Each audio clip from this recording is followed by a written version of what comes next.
Every single part of the brain is responsible for something different in your body. What happens is as we get older, we stop doing things. Your brain says, oh, she ain't doing this anymore, so I don't need the neurons responsible for that. And that's how we end up getting brain shrinkage over time. What you don't use, you lose. Today's guest is neurophysiologist and human performance coach, Louisa Nicola. And she's the founder and head performance advisor of Neuro, a human performance coaching firm that boasts the highest performing athletes and executives in the world. Neuro brings science-based solutions to elite performers who want to perform at their peak. Louisa graduated from the University of Sydney Medical School and specializes in neurophysiology. I want to start off by talking about neuroathletics. This is a new concept for a lot of people. So can you share what neuroathletics are, and also what are some exercises that we can do to get the benefits in our own lives? Yeah, so Neuroathletics is my company. We're now a 10-person team, which is so exciting. And the term was actually coined from neurocognitive training. So when you look at exercise, right, we know aerobic exercise, we know resistance training, but then there's this little bucket, which is predominantly in the scientific literature coined as cognitive training, which is how do we train our brain? So that's when I started my company about 10 years ago, 2014. I thought neuroathletics, how can you have an athletic brain? And apart from everything else, you know, the sleeping, the exercising, the eating well, there are other things that we can do as well. So cognitive functions represents things such as your ability to think, processing speed, reaction time, decision-making, memory. These all, I won't say deteriorate as we age, but they become slower. You know, you can probably think back to maybe your early 20s when maybe you were a bit faster with your thoughts. Maybe not the best with your decisions as you are now, but as we get older, these things decline. So we can train them. We can do things that can actually train these areas of the brain. We can do things such as really simple exercises like throwing a tennis ball to the wall. You're getting hand-eye coordination, reaction time, speed. You can do memory tests. You can do vision. You know, within the vision field, there's like 20 different exercises and tests that you can do.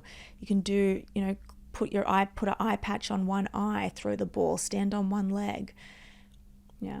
You know, we just actually, and funny enough, you didn't know this, we just put together a show where I was sharing some of the weird or stranger benefits of exercise. Yeah. And one of them, there was so many studies on this, affirming how the act of like physical activity ourselves, our whole body improves our vision.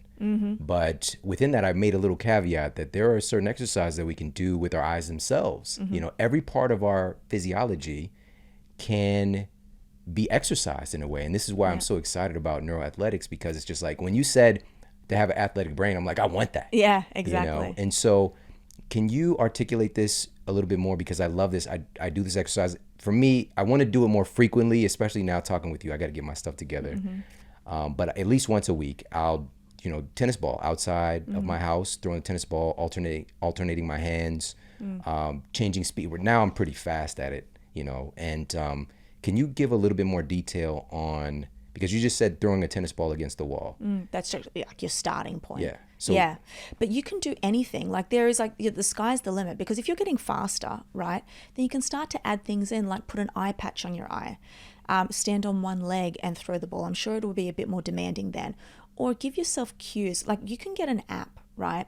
And the app, I don't know what it's called, but it shoots out different colors, red, blue. And you can develop or have somebody else develop different cues for those colors. So when the red occurs, maybe you do a burpee. When the green light comes on, maybe you throw the ball twice. When the the yellow light comes on, maybe you stand on one leg, turn around, throw the ball in the air, catch it. Things like that. And there's like, the sky is the limit. And I would say generally 1 day a week is not enough. You want to be doing these. So we have all of our clients doing it at least 4 days a week. We really want them to be strengthening those neural patterns, and it actually relays into the corporate world. You know, we've got a lot of non-executives at Neuroathletics that come and see us for performance coaching and optimization, and they're seeing the results in the boardroom. They're seeing the results, you know, Louisa, I'm able to just think faster and think clearer. got a little Usher confessions here, about what I've been doing in place of, because I was doing it at least every other day for a nice stretch there. And, alternating hands, I'll throw with one hand, catch with the other, throw with the same hand, catch it. And then recently I started gaming with my youngest son. Yeah. So I started getting back into, and I haven't gamed in years. I used to be, pretty avid. And him and I have been playing 2K, so NBA 2K. Okay. And he's really into basketball. Yeah. But also I've noticed that there are certain things that with my cognitive ability, my reflexes, reaction time, all this stuff is improved by playing these games. Yeah. And the thing is, I get asked often, can we do video games? Is that going to strengthen it? I always say no, because I would rather you be doing it when your heart rate is up as well and you're getting blood flow to the brain, because that's going to actually provide a better environment for your brain to strengthen these pathways. But anyone can do it, and it doesn't matter what age you are. And prevention is key, which we're going to talk about a lot today, but prevention is key. And you want to basically build up what we call cognitive reserve. It's like building up a bank. Think about these exercises as money that you're just putting into your bank, putting into the cognitive reserve bank, because as we get older, that cognitive reserve depletes, and we need a lot of it to just do basic tasks. When you're 75, it's going to take a lot of cognitive reserve from that bank as what it would to do the exact same thing at 25. With this, obviously technology is a huge part of our lives today, and it isn't going anywhere. And we had in Dr. Adam Ghazali, and he has the first FDA approved video game as a treatment. It's been approved as a treatment for ADHD. Oh, wow. And he acknowledged that the fact of we've got this really interesting ability to work on things like hand-eye coordination and, focus and things like that. But that sedentary lifestyle is a big lacking aspect of the gaming culture, right? And so I'm wanting to kind of inspire folks that are gaming, to be some of the fit, be the fit gamer, somebody who's very physically active, and because that translates over into the other things that you do as well, with gaming, when you're able to actually get your heart rate up, as you mentioned, to actually move your body. And with that being said, I want to ask you about this. It's really fascinating that we're just now having this be a big part of the health conversation. How much does our metabolic health overall impact the health of our brain? Oh, gosh. Immensely. And I just can't wait to get into it, because you think about metabolic health, you think about insulin resistance, you think glucose, and then you think about mitochondria. And so many people often neglect the brain when we're talking about mitochondria. Have you had Dr. Chris Palmer on the podcast? Yeah. And he speaks a lot about mental illnesses being a metabolic health issue. I think that that's really profound. But when we're talking about even energy, we require mitochondria. So metabolic health as it relates to brain aging is astronomical. We know that our brain ages as we get older. Pretty much predominantly at the age of 30, our brain starts to atrophy. And with that comes lower energy. We need more cognitive reserve, more energy to do several tasks, just like walking and talking. And the mitochondria is, I think, a huge player in that. Can you talk a little bit more about that? Because you said it, when we were in school, when we talked about mitochondria, it was really kind of relegated to a cell, I think we think in our bodies, right? Kind of downstream. Yeah. We don't really think about mitochondria in the brain. Yeah, and this is why I'm a big proponent of creatine. So we have around 87 billion neurons in the human brain. And a neuron is just like a cell in the body, except it possesses something called an axon. And that's how it communicates with the nearby cells, and it creates, would say transmission propagates down that cell and communicates with the other one, and that's how we think and do and act and speak and produce actions. So these 87 billion neurons has a cell body, and within that cell body are all of the, the nucleus, the organelles. It also possesses our mitochondria. And the mitochondria is the site of ATP production, where we're producing all of our energy. The sad thing is sometimes we can have, maybe 10,000, 30,000, 40,000 mitochondria in a cell. And we think, we know that more mitochondria is good. We can produce more mitochondria to produce more energy, to have a better functioning cell, right? But sometimes we may have damaged mitochondria in that cell, meaning that the little factories inside our cell are not producing energy effectively. So for example, when we eat, just to be really simple, we eat and then our body figures out, okay, how are we going to make energy from what we've just eaten? And then your mitochondria, if it's dysfunctional, it might not be able to produce the energy that is needed and required for that cell to stay alive, to propagate, to talk to other nearby cells. And eventually we get the degeneration of these mitochondria, and then the degeneration of a cell death, apoptosis. That's fascinating. There's two big parts of this. The mitochondria themselves being able to do what they're designed to do efficiently. Yeah. And that can become dysfunctional in and of itself. And so again, we can be bringing in all the good fuel, what we think to be with our diet, but if our mitochondria aren't able to do their job properly, some things are going to be wasted on us, essentially. Yeah. But you also said that we can make more mitochondria. Yeah. And this goes back to exercise being one of those proven ways that we can make more. And that's actually one of the many benefits of exercise as it relates to the brain, because we induce mitochondrial biogenesis, the creation of new mitochondria, through vigorous or moderate to vigorous physical activity. So HIIT workouts, and this has been proven in the scientific literature, that it can induce mitochondrial biogenesis. We want that. It can also clean out dead cells that are no longer there. This is actually why a lot of people fast. But you can get a lot of the benefits from exercise.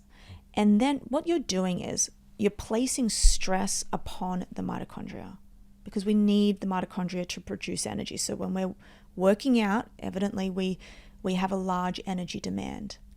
So our mitochondria go to work. They get a bit stressed. They're like, guys, I'm a bit stressed out. I need to get real strong. And also, why don't we just create new mitochondria? This is what all the other little mitochondria are saying. Why don't we create more so she can have, we're too stressed out. There's not enough of us. We need to create more. So let's grow more so she can have, we can meet the energy demands. So that's how it pretty much works. And the fun thing is you can also get this from cold water immersion. So cold water immersion, and we don't even need to get into temperatures, because I know many people are like, well, temperatures, timings, really to the point where you're starting to shiver. And that's different for me. It's different for you. So getting into cold temperatures is also going to create this shivering response. What that is doing is your body's shivering to try and warm yourself up. So what happens is you vasoconstrict. Your mitochondria, obviously the site of heat production. Your mitochondria are like, guys, she's freezing. She's dying. She's out. She's in the wilderness. We need to make her warmer. Let's get to work. So the mitochondria, they go and get to work. But guess what? They're like, guys, there's not enough of us. She's too cold. We need to create more mitochondria. So then it creates more mitochondria to keep you warmer. Our bodies are truly like adaptation geniuses. It is unbelievable. When you really understand the mechanisms of action of or even cell biology, when you really get to the crux of what a lot of people are talking about on social media, it's a really beautiful thing. And here's the thing though, it goes in both directions. We can adapt to what we would call unideal circumstances. Yeah. We're talking about neuroathletics, we can become a chair athlete. And our bodies can become very good and adapted at chair sitting. Oh, yeah. And if we try to do other things, this can dramatically increase the risk of all types of problems. And not to mention just blood flow and cognitive function, all this stuff, because we're marathon sitting in our culture now. Yeah. So we have a choice. We get to choose the adaptations that our body is going to do. And with that being said, I want to ask you about this as well, because metabolic health impacting our brain health. What about certain biomarkers, like maybe our body fat percentage, or if we're carrying excess weight, is that affecting our brain? Yeah, and actually obesity is a very, very big risk factor for Alzheimer's disease. So you think about obesity, BMI, a lot of the studies that are being done on the correlation between fat mass and Alzheimer's disease really comes down to body weight around the visceral organs. So we really want to be making sure that we don't have visceral fat. That's fat that is surrounding our organs, which is quite, when you think about it, it's like, oh, I'm scared. Like the thought of me having fat in around my heart or my liver is really scary to me. Or when you think about it as in it's penetrating the muscles, you think about the difference between a really like a fine cut steak or a highly marbled Wagyu steak. That's what sometimes that's what your visceral organs can look like if you've got visceral fat around them. So we know that it can affect our brain in many ways. Yeah, we've got a few studies looking at our gray matter being affected by the weight that we're carrying, but also we've got some data showing that as we're losing excess weight, our brain is getting healthier. Mm-hmm. So, it's just one of those things. Again, this exercise isn't just about vanity metrics. And I know that that's a big passion of yours, is to help to reframe this. Yes. Because obviously it's not enough. It's not enough to motivate us as a culture when there's, on the other side, so many different entities that are profiting from our ignorance and, kind of creating a culture where we're not moving our bodies and taking care of ourselves in the way that we might aspire to. And with that being said, I want to dig more into this incredibly, people don't understand just how much Alzheimer's is affecting our culture. Right now, and this is according to the CDC, it's the 6th leading cause of death in the United States. And this is just one form of dementia. Mm-hmm. So let's talk a little bit more about this epidemic of Alzheimer's. Yes, and before we do, I was actually going to mention a statistic. I believe, because I posted this not long ago, 47% of US adults are actually meeting the guidelines of exercise, which I don't even agree with the guidelines. The CDC, the guidelines, which state that you should be doing at least 150 minutes of moderate physical activity per week. I think it should be raised to at least 300, but only 47% of US adults are actually meeting that. So that's a scary thing. There's a lot of people who are just not meeting the exercise guidelines. And there's some nomenclature mishaps, I believe, in there as well, because physical activity to a lot of people can mean I'm doing the washing. I know that's what it means to my parents, and I have to reframe that. I'm like, that's not it. Like, exercise is what it should be, not physical activity. So that's a big thing. But definitely, as it relates to Alzheimer's disease, my big passion is, I'm basically here to say that we lose our identity to Alzheimer's disease. Unlike the other diseases, cardiovascular disease, cancer, diabetes, you've got so many diseases that are killing us, but none of them allow you to lose your mind like Alzheimer's disease. And I don't think people really understand that. And so I'm here to say that Alzheimer's disease isn't something that we should be fearing, because we now have substantial evidence to show that lifestyle interventions, especially exercise, can really help prevent and delay the onset of this disease. So what is it? You mentioned dementia, and dementia, it's not so much a disease as it is a set of symptoms where you lose a lot of your cognitive abilities, which we spoke about, your executive functions, your thinking, your memories, processing speed, etc. And it sits as an umbrella to represent other disease states such as frontotemporal dementia, Parkinson's dementia, dementia with Lewy bodies, and of course, Alzheimer's disease, which is actually now classified as Alzheimer disease, named after Eloise Alzheimer. And why do we know about that one the most? Well, because around 6 million people in the US have Alzheimer's disease. Approximately 50 million people worldwide have Alzheimer's disease, and that number is said to triple by the year 2050. So it's creeping up to us, and we're getting there. And unfortunately, in the US, we don't have a lot of people helping us as it relates to marketing. The pharmaceutical industry is actually banking on you getting Alzheimer's disease. So you make more money for their investors. In fact, I think it was January 10th, JP Morgan held their healthcare conference, their annual healthcare conference, where they stated to their investors that this year, in 2024, they're looking at getting around $20 to $25 billion in Alzheimer's disease, that space, looking for a cure. So they're pretty much, so investors are banking on you not knowing that there is not a cure, but there is a prevention, and it's free and it's exercise. They're not putting that into that. They're not telling you that.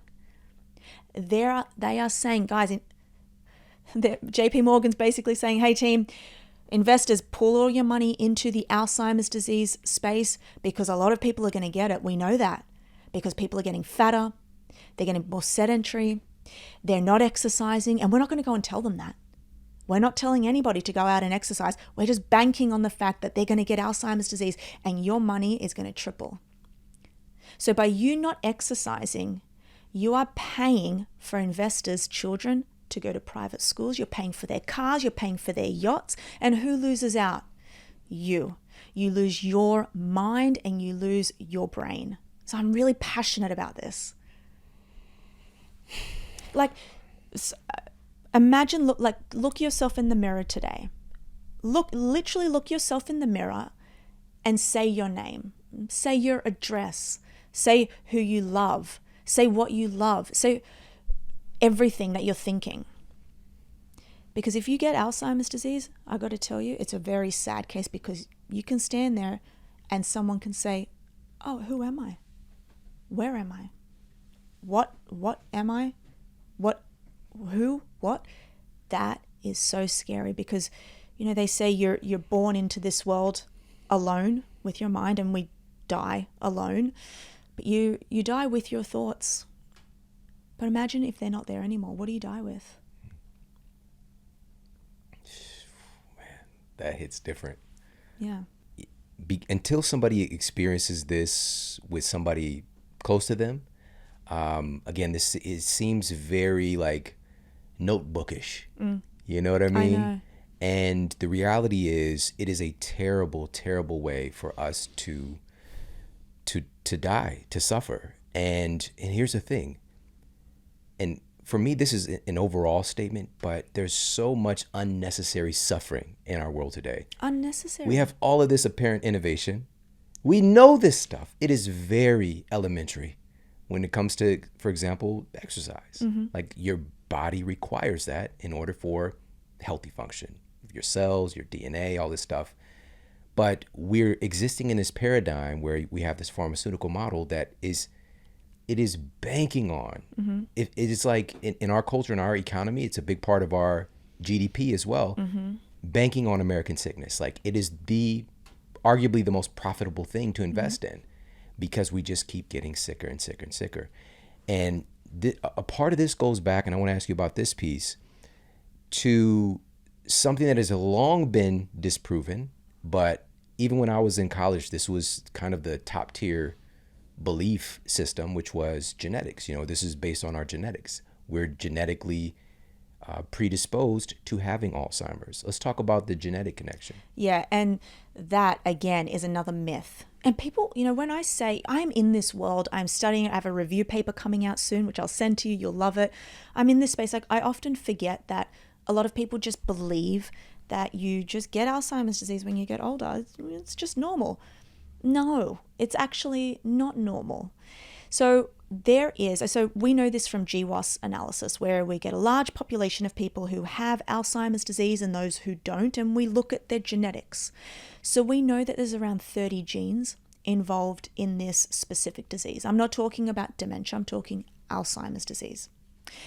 Out of all of these cases, of those who have Alzheimer's disease, only around 3% possess the genes which you would classify as 100% penetrant, meaning that if you've got these genes, you will get the disease. Only 3% of the population. So why does the other 97% have it? Why?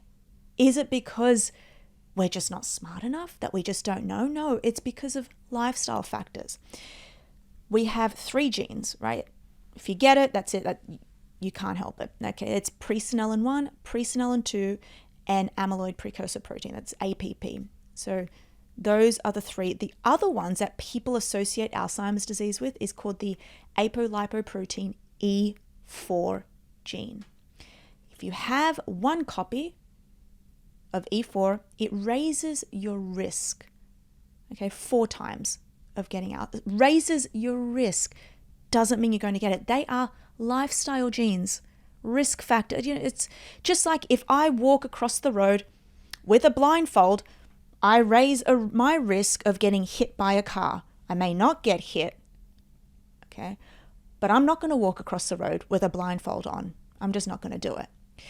If you've got 2 copies, one from mum, one from dad, E4, if you're an E4 carrier, it raises your risk 12 times. So that's still scary. But guess what? People who have the E4, only 50% of them will get Alzheimer's disease. So you can still have E4 and not get it. Yeah. So the apolipoprotein E gene. So we've got ApoE1, which really is, I haven't seen really, very extremely rare. Maybe 0.1% of the population has that. You've got ApoE2. And this ApoE2 is actually thought of to be protective against the disease, right? Then you've got E3, which is just a wash, meaning it doesn't raise your risk and it doesn't lower your risk. It's just nullified. And then you've got the E4, which raises your risk by the times that I told you. I myself am an E3. I've been tested and I wanted to get tested because it's my space. I like to be aware. I do my bloods like religiously just to see how I'm going. So I'm E3. I'm envious of, people who have got E2, E3 because they're a bit more protective. But basically what you're doing is you're protecting your brain against lipid metabolism, which we'll get into when as it relates to cholesterol, saturated fat, LDL. So it pretty much protects the arteries of your brain with metabolizing that LDL. And if you've got the E4, pretty much doesn't help you. It doesn't help you break down amyloid, which is one of the biomarkers of Alzheimer's disease. And what I think is really fascinating is the fact that we still, in 2024, we still don't have a cure. There's been many pharmaceutical companies who have come out with the cure, but they've all failed. And the medications have been around how can we ameliorate amyloid. So there's 2 theories. We still don't know what causes Alzheimer's disease, but the theory is it's due to the amyloid cascade hypothesis, meaning that this amyloid protein builds up and it just builds up and it forms a plaque, if you will, in your brain, and it affects cell-to-cell transmission because it actually builds outside of the neuron. So it affects the communication between cell to cell. Ergo, if we don't get communication, if we don't get blood flow, that part of the brain eventually dies. We need blood flow to the brain to, enable the cell to survive. So it eventually dies. And so a lot of companies have come in and they said, let's try and target the amyloid, but none of them have made it. So why not think to ourselves, why don't we stop the amyloid from occurring in the first place? Can we do that? Turns out we can. Is it that E word again? Well, it's many things. It's sleep, it's exercise, it's emotional health. Yeah. When you said that, this promise of a cure, for example, that has been wildly monetized, and we're talking to the tune of, billions of dollars, but it just reminded me of an important question for us to ask ourselves. What have they cured? Mm-hmm. What's been cured? Just looking at the past couple of decades, things have not really gone well. Again, we have all this apparent innovation, hundreds of billions of dollars thrown into cancer research and Alzheimer's research and, diabetes, and the list goes on. But yet the reality is, and this is just what is, why would they be in the business of curing something? Yeah. When our system is much more acclimated to the treatment of symptoms. Yes. And then that would keep a person logically as a return customer. Mm-hmm. And that helps to keep the market going, Correct. you know, like without sick people. Yes. And with people getting cured and not being sick, like then the market fails. So what kind of business model is that? That's just silly business. Exactly. Which is why when you go and do blood work, I'm very like, we do extensive blood work at Neuroathletics. Like I'm talking extensive. We get to know you like so completely, like it's phenomenal. But when I will look at somebody, I'll say, well, what blood work have you done? They'll show me and they're like, but my doctor, my PCP said it was fine. I said, of course they did. Because your PCP is not there to give you optimized results. They just want to make sure that you're alive right now. They don't talk to you about trends. The two things when it comes to blood work, we're going on a tangent, but I'll just tell you, two things that matter are trends. Where are you trending, and ratios. What's your LDL to HDL ratio? So there's many things in the American healthcare. I'm Australian. There's also things in the Australian healthcare system that really, really bug me, which is why I'm advocating for people to exercise. I've exercised my entire life. I was an elite triathlete. I raced for Australia. I love it. I think it just is the elixir for health. And I think that we can all be doing it because it's free. With that being said, talking about optimizing, you mentioned this earlier with the 150 minutes of recommended exercise versus 300. You're saying we need to double that. And when we're talking about, the recommended 150, usually so many of these different RDAs of things are based on this is what to do so you don't develop a deficiency. Like Yes. This is the bare minimum. Exactly. So that you can just get by. When in reality, again, our bodies are we evolve with a lot of physical activity, and so today we have to kind of proactively simulate that with different exercise movements. And what I'm really into right now and just passionate about is like, this is why I'm so happy to have you here today, is just like every part of me can experience exercise and development, and, whether it's, my neck muscles or strengthening my feet, whatever the case might be, it's like there's so many different cool things, and we would naturally be getting these inputs, but we don't anymore. Right now we're rocking these shoes, which your shoes are super cute, but also are we getting that input from the ground that we evolved with for, this kind of kinetic chain to have this close connection to what's happening when my feet are touching the ground. Yeah. And so being able to simulate some of these things and getting in those, I really look at them like nutrients, movement nutrients throughout the day. Yeah. So it's really exciting. And at the same time, with neuroathletics, we're working on the organ that's responsible for all of it. Yes. And we often fail to recognize that we have a map of the brain, Brodmann's areas, and we've located them all. So every single part of the brain is responsible for something different in your body. They represent different, one area represents, language, production, feet, this and that. So what happens is as we get older, we stop doing things. Okay, we stop. I don't climb trees anymore. I don't box jump, which I tried to box jump. I met up with some of my triathlete friends from way back when, we lived together. We were just, a family. And they're like, let's box jump. I couldn't box jump. And I remember just like being an absolute power plyometrics athlete, back then. I'm like, why can't I do that anymore? It's because I stopped doing it. But imagine all of the tiny hundreds of thousands of little things that you're stopping to do. What happens? Your brain says, oh, she ain't doing this anymore, so I don't need the neurons responsible for that. Kill, die. And that's how we end up getting brain shrinkage over time. Cerebral cortex thinning over time. So then we think, oh my gosh, I've just gotten my parents to do just basic things every day. I said to my dad, I want you to sit on the floor and stand up without your hands every day. That's it. I've got my mom just like stepping up on on a little level, and we're going to get further and further. I said, if only you're doing one a day, I don't care. What you don't use, you lose. That's what your brain says. You're not going to use me, Louisa. And it's hard because how, as you get older, you've got a spouse, you've got work, you've got kids. It's like, Louisa, when do I have time to throw a ball? When do I have time to run? When do I have time to make the food? It's like, well, I know. You just do it, as Nike says.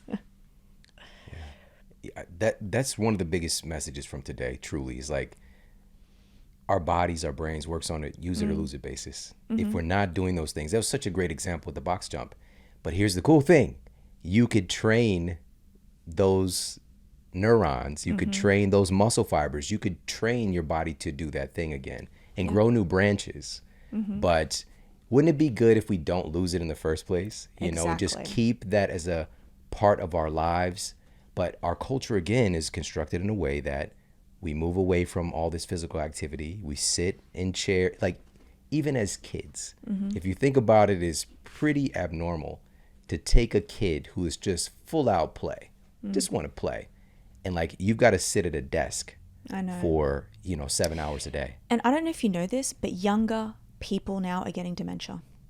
Yes, of course. Yeah. Younger. That the age is just going down further and further. Which, again, at JP Morgan, they did not mention this. They're out there, they're knowing that. So they're like, guys, $25 billion annually that we can make because younger people are now getting dementia.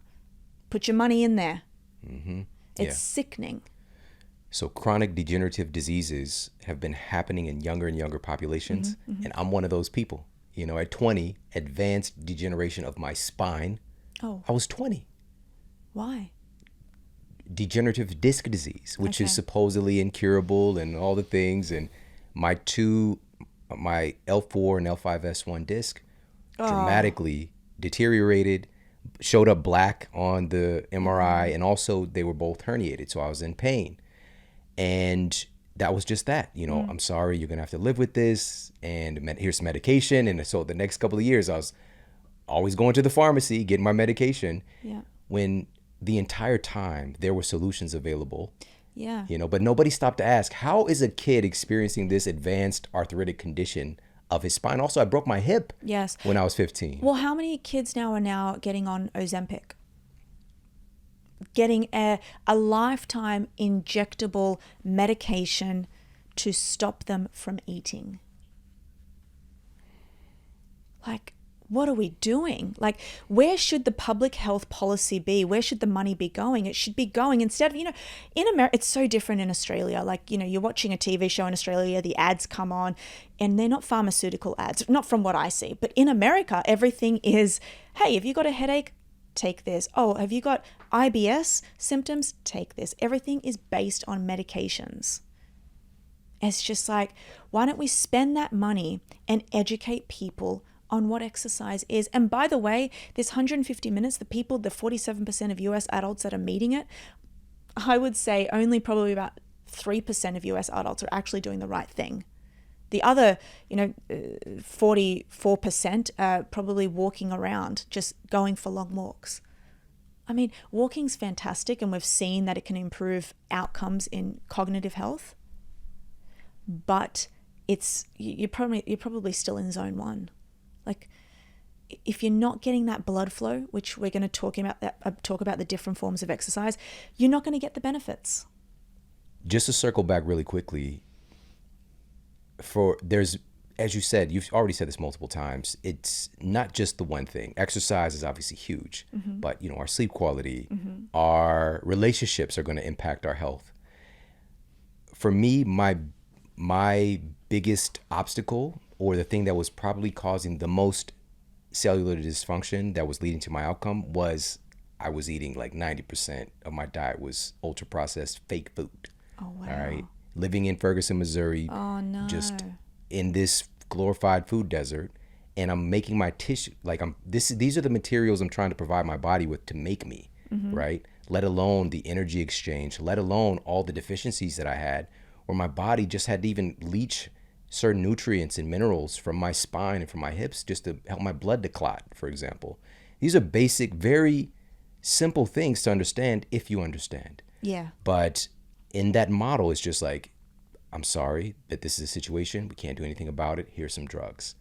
when even 10 years later, when I got a scan done, my 2 discs showed up normally on the MRI. The herniations had retracted years ago when I got a scan done 9 months later. After learning about nutrition and movement and all these things, the body can heal very quickly. But, you know, everybody's story isn't going to be the same. But these key inputs were things that were completely removed from my livelihood. You know, I was at the time, this is why I stopped gaming, actually, because I was just sitting on this so-called love seat that I had. It wasn't even a full couch. And I just said this the other day, like, I carried that couch into my apartment myself. If you can carry your own couch, it's probably not a couch. Exactly. All right, it's an ouch. And, you know, sitting there playing video games all day and eating, like, fast food every day. What do you think's gonna happen? Yeah. You know, let alone, don't even get me started about my sleep. What sleep? You know, it's just like whenever, like if I was exhausted, I would just go to sleep.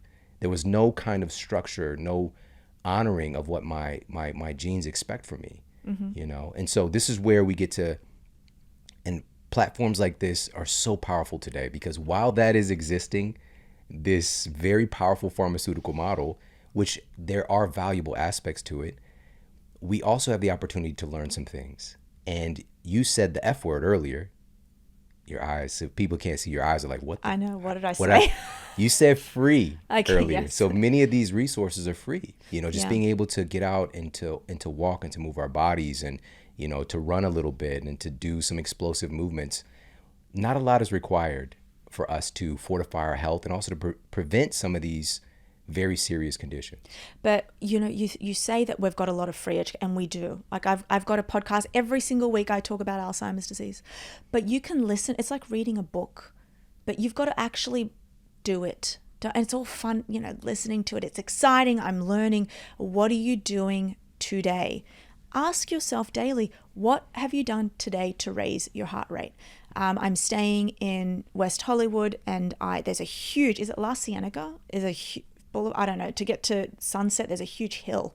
It's really, and I just, this morning, I was just running up and down that hill like a maniac. So just do what you can with what you can wherever you are. So our body and brain works on that Janet Correct. Jackson formula. What have you done for me lately? Mm-hmm. Shout out to Janet Jackson. I want to ask you about, you mentioned earlier, creatine. Yes. Talk a little bit more about that. How does that play into this? So creatine's one of the nutrients, or one of the supplements, I should say. I've got 2 of my favorite supplements that I think everybody across the board, without even looking at your blood biomarkers, I can say you should be taking these 2 things. The first one is creatine. And creatine is naturally occurring, like we make little, you know, small amounts of it. And it's involved in cell energy metabolism. Cell energy metabolism. We all need more energy. Energy is life. We need it for everything. We need energy even just to think, you know, negative thoughts. You actually need energy to stop negative thoughts, or we just spiral into these, you know, depressive states. Each morning we all have the ability to do that. So creatine has been widely studied for so many years. It's the most widely studied supplement on the market. It's the cheapest and it's the safest. And I think that we should all be having at minimum 5 grams of creatine per day. It helps with neuroprotection. So it can help protect your brain against insults. An insult can be, okay, NFL, take a hit to the head. Okay, we've seen studies where they're actually dosing NFL athletes with around 20 grams of creatine prior to getting hit in the head. And it's been shown to be neuroprotective, protecting the cells against the forceful hits. It can be neuroprotective in neurodegenerative diseases. There's early studies now, preclinical studies in humans, showing the protective effects of creatine in Parkinson's disease. And I'm telling you, there will be human studies showing the effectiveness of creatine in Alzheimer's disease. The studies are currently taking place. We're just too early to obviously state that. But we've seen them in mouse models. We've seen that it can protect the brain against so many harmful effects. Not just that, it also helps at the gym. It helps give you more energy, give you more, being able to pump more, being able to lift more. We know that muscle mass is related to the longevity of our brain. So it helps in so many different ways. Is there any naturally occurring creatine in foods? Yeah, but we just have to eat a lot of it. It's found in liver, most predominantly in beef as well. So we can get it. It just means that the bioavailability of it, you'd have to be eating a lot. Mm-hmm. Just like omega-3 fatty acids, which is my second supplement. Mm-hmm. We can get that from fatty fish, right? From salmon, mackerel, but you'd have to eat a lot of it. And the bioavailability now, because they're all farmed, is not that great. So we have to supplement. Yeah. And, I'm a big fan. I've been talking about this for years, as you have, with omega-3s. Huge fan. There's so many benefits. Can we talk specifically about the benefits for the brain? Yeah. So specifically omega-3 fatty acids, we're talking about DHA and EPA. They're the ones I'm talking about that are really beneficial for the brain. First of all, the most important fat for your brain is PUFAs, omega-3 fatty acids. Our brain is made up, it's a fatty organ, right? So it's 3 pounds and it's kind of like hard jello, right? That's what it kind of feels like. It's made up of fat and water, really a small amount of protein. The fat is predominantly, 20% actually, 20 to 25% is DHA. So you're actually feeding the brain what it's made of. Now, we can just, we can go into this, but, I can spend an hour talking about it and going really, really molecular, but I'm going to take a helicopter view and tell you a few of my favorite things that it does. First of all, it really lowers inflammation. So the inflammatory response, it can be dampened with omega-3 fatty acids. It pretty much has it should be a pharmaceutical grade agent. That's how amazing it is, but it's not. We can get it over the counter. So it can help bring down inflammation, which we all need. I actually did my CRP quite recently and it's high. I don't know why. I mean, maybe I'm just very stressed, but I've got a really high omega-3 index. So it's like, okay, what am I doing? But it can really bring down inflammation. The second thing that it can do is it can really help with the blood-brain barrier. We know that blood-brain barrier is, we've got these cells on the outside of our brain and they're basically responsible for not allowing certain molecules to come in. And what happens is we can get the deterioration. That's actually one of the early signs of brain degeneration, like Alzheimer's disease, etc. These omega-3 fatty acids can actually help with the cell membrane fluidity. It can help with the cells on the outside of that blood-brain barrier as well. So there's just so many different aspects of it that are beneficial. I would not sleep on EPA DHA. Facts. Yeah. Facts. And even, part of this degradation of our blood-brain barrier is one of these markers for all kinds of neurological problems. Mm-hmm. And certain fats have been found to actually help to reestablish some health with that barrier.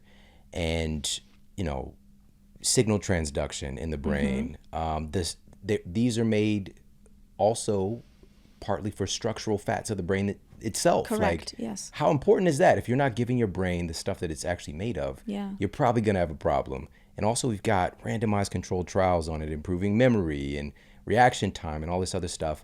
Ameliorating amyloid as well. Yeah. Again, it isn't just a one-sided conversation if we're talking about exercise, like doing the neuroathletics, but also providing the nutrients so that your brain can fulfill the job. Correct. Go all the way. Yeah. And, with creatine, in particular, when it comes to DHA and EPA, I'm a big fan of krill oil. Mm-hmm. I've experimented with all kinds of different, DHA and EPA sources over the years. And krill has astaxanthin, which mm-hmm. is another antioxidant that's protective mm-hmm. of the omega-3s. And I actually get both of those, the krill oil and creatine, from Onnit, which we were talking about right before we got started. And I love Onnit because they use earth-grown nutrients for their supplements. And also there's no nefarious stuff coming through, no, binders and fillers and all this unnecessary stuff. And so definitely pop over there, check them out. It's onnit.com/model, onnit.com/model. You get 10% off store wide. I actually just got some krill oil that just came yesterday. I just reordered. So again, omega-3, we're on the same page, omega-3s, creatine. If you have just those two supplements, you're straight. And a healthy overall diet, that can do so much good. I would also recommend a lot of people doing an omega-3 index test, which measures the amount of omega-3 in a red blood cell. It's a pinprick test. It's super easy, super affordable. And apparently, most of the US adults have an omega-3 index of 4% or less, which actually is terrible as it relates to all-cause mortality. What we need to be aiming for is an omega-3 index of 8% and above. I currently have 10.5%, which I'm super proud of, and basically decreasing my risk of all-cause mortality. That's another important thing for us to understand. This is arguably one of the biggest nutrient deficiencies in our society today. It is a huge deal. And if we're wondering, like, why are people, whether we're talking about mental health challenges, whether we're talking about chronic illnesses, like some of these things, we're literally not getting the stuff that's making up our brains. I know. This is the organ of decision. This is the organ of memory. This is the organ of us being us. Yeah. And so if we're not providing these very basic things, then we're going to be struggling. That's correct. And so we've got to reorient ourselves and also have compassion on ourselves and also other people as well, knowing, sometimes we're just not well nourished. And we know how it is. Even in our culture, we have this hangry paradigm. But some of this hunger can be chronic, right? The brain can be starving for certain things, and it's going to just make you more agitated. It's going to, affect your energy, obviously. And we can be a better version of ourselves if we're nourishing our brains. And with that being said, going back to these movement nutrients and exercise inputs, I want to ask you a specific about HIIT. All right, you mentioned it earlier, high intensity interval training. So what does that actually look like? How often should we do it? What can we do for HIIT? Yeah. Let's look at exercise as a whole. So exercise, we're going to break it up into aerobic exercise and then RT, which is resistance training, and how it relates to brain health. What we have to understand first and foremost is our brain is survived by blood, because blood flow gives what? Oxygen and nutrients to the brain. So every time our heart pumps, our aorta, comes through the aorta, we have branching off of the aorta. So we've got the carotid arteries, and then we've got the vertebral arteries. They're the two major arteries that go into the brain. We've got branching from there. So that's how we get blood flow to the brain. We've got three main we've got arteries, we've got veins, and we've got little capillaries, right? The capillaries are 1 cell thick, so they're tiny, but they're still doing their job. They're delivering a lot of the blood flow to the blood-brain barrier. We've got veins, and then we've got the arteries. The arteries are the ones that have muscles around them, these big tubes that deliver like a lot of oxygen and nutrients to the brain. So we know that we need that. Aerobic exercise enables you to get blood flow to the brain. That's why when you exercise, you feel good. You're like, I just got a rush of endorphins. It's because you've just excreted a lot of blood flow. There's two wonderful things that happen during exercise, aerobic exercise. The first one is we get something called cardiac remodeling. As we age, our heart changes. It shrinks and it becomes stiffer. So when we are aerobically fit, when we are constantly pumping our blood, we're getting a more efficient heart. What we're looking for is we want to increase stroke volume. So we want to be able to, so we require, our entire body requires a certain amount of blood to, keep us alive. And so our blood pumps, and with every pump, that's stroke volume, how much blood is being ejected per pump. With every pump, we're getting out a certain amount of blood. The fitter you are, the less our heart needs to pump. So you've probably heard of resting heart rate. right? Meaning, how much blood do we need, or how many times does our heart need to beat per minute just to keep us alive? The fitter you are, the lower your resting heart rate. So we're generally looking at, mine is, in Australia it was 45, but if you've got a resting heart rate of, I would say 55 to 60, it's okay. We've got Tour de France athletes who have got like a resting heart rate of 38. That means that their heart is so efficient, it is so strong, that every time it pumps so strong that it ejects enough blood for the entire body. So it says, okay, I'm fine, I got enough blood, I don't need to keep beating. Whereas if you don't have a cardiac system that is efficient and effective and it's weak, you're going to be needing to pump out blood at rest, and that's not good. We don't want that. So aerobic physical activity not only strengthens the cardiovascular system, but you're strengthening the arteries. So that is one of the good things of aerobic exercise. The second thing is we get a massive rush of something called BDNF when we're doing long bouts of exercise, brain-derived neurotrophic factor. Again, I'm going to tell you something really amazing with this. First of all, it's a growth factor for the brain. It helps with signal conduction, but it also helps with the growth and proliferation of neurons in the hippocampus. So deep within the temporal lobes, we've got these seahorse-shaped structures. That's where I call it the seat of the soul, because that's where our memories are formed. And that's the first thing to go during Alzheimer's disease. We can grow the volume of this hippocampus through aerobic physical activity, through the expression of BDNF. Get this, pharmaceutical companies are spending billions of dollars trying to replicate BDNF in injectable forms, because they think if we've got the cure, for depression, for Alzheimer's disease, for everything, if we can just inject patients with BDNF. But guess what? They can't seem to bottle up BDNF.